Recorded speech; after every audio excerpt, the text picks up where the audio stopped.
Yo, what's up mga kaibigan? Nalina tayo magkwentuhan. So isa sa mga preseason games kahapon ay ang New York Knicks kontra sa Washington Wizards. Nagpahinga para sa Wizards si Kyle Kuzma. Ganun pa man, agaw pansin nga sa game na ito ang bagong member ng team na ito na si Jordan Poole. Nagtala siya ng 41 points, 5 rebounds, 2 assists, 2 steals and 4 turnovers on 10 of 19 shooting sa field, 6 of 12 sa 3 points at 15 of 16 shooting naman sa free throw line. Ginawa niya din ang lahat ng ito sa loob lamang ng 27 minutes of playing time.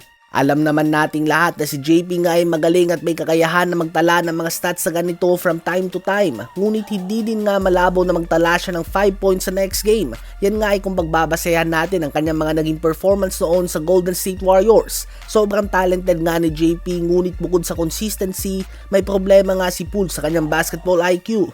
Minsan ay bad shots talaga ang kanyang pinapakawalan. Minsan din ay tila ba nasa pick-up game ito na panay dribble ang ginagawa at hindi na umiikot ang bola. Siya yung definition ng player na mapapabilib ka sa mga tirada niya kapag nakashoot ito. Ngunit as a coach and even as a fan minsan, ang sakit nga nito sa mata kapag hindi pumapasok. At very frustrating nga ito para sa kanyang mga teammates. Nakita natin ito multiple times noon kay Klay Thompson, kung saan makita mo nga sa body language niya na hindi niya maintindihan kung bakit ginagawa ni Poole ang mga bagay minsan. At kahapon ay muli natin itong nakita kay Deni Avdija. And it's only preseason mga kaibigan, hindi pa nga nag-uumpisa ang season at ganito na ang body language ng kanyang teammates. Kung noon nga ang reklamo palagi kay Poole ay he tries to do too much at kakampi na pa noon si Stephen Curry at Klay Thompson. Just imagine ngayon mga kaibigan kung ano nga ang gagawin ni Jordan Poole ngayong may green light na siya o lisensyado na siyang manguna ng isang opensa. Ano ba masasabi nyo tungkol dito?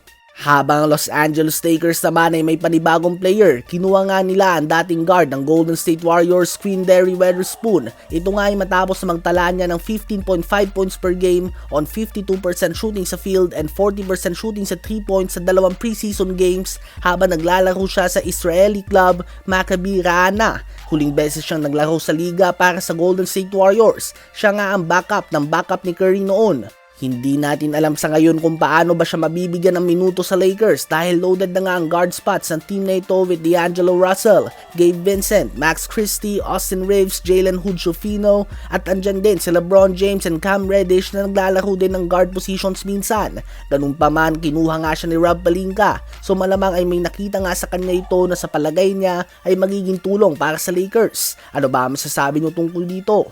Isama na din natin sa update na ito na si Robert Bolick ay babalik na sa Pilipinas matapos na ipakancel ang kanyang kontrata sa B-League for personal reasons ayon sa kanyang agent mismo. Madaming spekulasyon na hindi raw nito nagustuhan ang pagkakagamit sa kanya dahil sanay nga ito as the star player sa Pilipinas na may high usage rate. Ganun pa man, mukhang tungkol nga ito sa kanyang asawa na buntis sa ngayon at kailangan ng atensyon ni Bolick tungkol dito. Ano ba ang opinion mo dito mga kaibigan?